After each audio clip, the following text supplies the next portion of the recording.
The Republican effort to fix next year's midterms has hit a new snag, and Democrats should have at least 2 reasons to celebrate. There's good news here, folks, so stick around.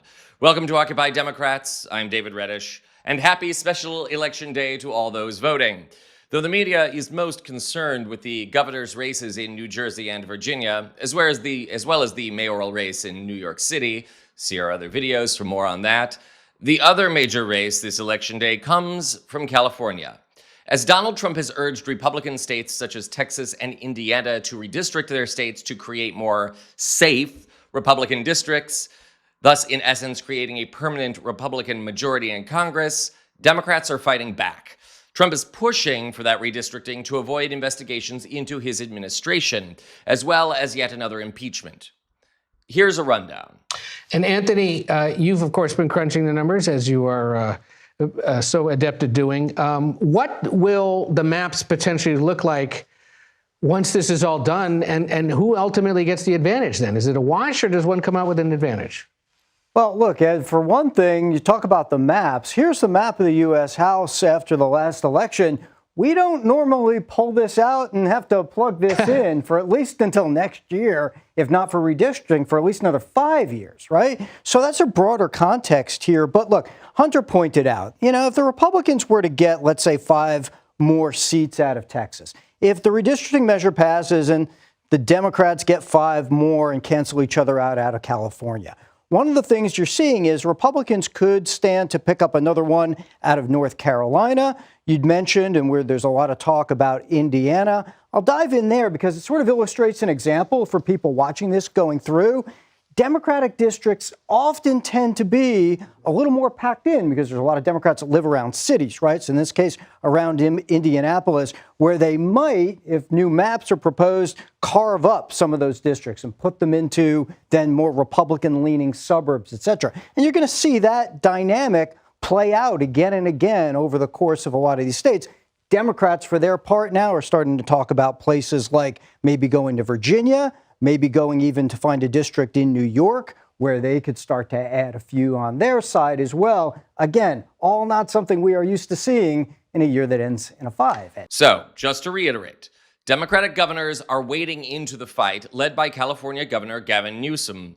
Thus, all eyes fall on California today to see if the voters approve of the effort. Remember to like and subscribe to our channel to stay up to date on that matter. And if the notion that only California is fighting back in this mess offers you cold comfort, stick around. This does get better. As that clip mentioned, California's redistricting is projected to create 5 new seats, in essence, counterbalancing any pickups in Texas.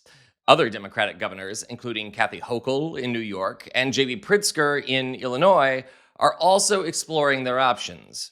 And now, in a major shock, and perhaps a signal of presidential ambitions, another governor has broken his silence. That would be Wes Moore, the governor of Maryland. In a special announcement this morning, Moore celebrated Election Day with a little bombshell of his own. Take a look. Every 10 years, Maryland redraws our legislative and congressional maps to reflect the results of the census. It happens in every state across the nation. That process is supposed to promote fairness, competition, and representation. But you've seen the headlines. President Donald Trump and his allies are trying to rig the system and are handpicking Republican states to go through redistricting processes. The president's unpopular policies are raising prices on virtually everything and taking away health care and food assistance to give tax cuts to billionaires. He can't defend these policies. So instead, he's just changing the rules to the game. This is an assault on our most basic promise of our democracy. And if we're serious about protecting our democracy, we cannot and will not just sit back and watch. Not in Maryland, not anywhere. So while other states are taking their cue from Donald Trump to rig the system, Maryland is doing the opposite. And that's why today, I am announcing the Governor's Redistricting Advisory Commission. The commission will be made up of a bipartisan group of leaders that will help guide the work with experience and deep belief in fairness and understanding of this moment. The commission will begin its work immediately, holding public hearings and listening to Marylanders directly and taking a hard, honest look at our congressional maps. And I've been clear from day one, and my position is not changing. While other states are determining whether or not they have fair maps, so will Maryland. So there you have it.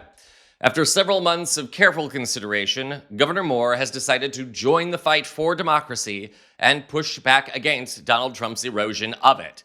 And I just have to say, he does look very presidential there, doesn't he? I'm just saying. And I don't know about you, but I really like the idea of a president who fights to preserve democracy rather than erode it in the name of power and vanity. Consider Governor Moore's announcement a sign of things to come as Democrats fight back against Trump heading into next year's midterms. And as more and more prominent Democrats vie to take up the mantle of leadership. Trump may think he can force a permanent majority through shady dealings, but he has another thing coming. And, come what may, he's old, in poor health, and he cannot live forever.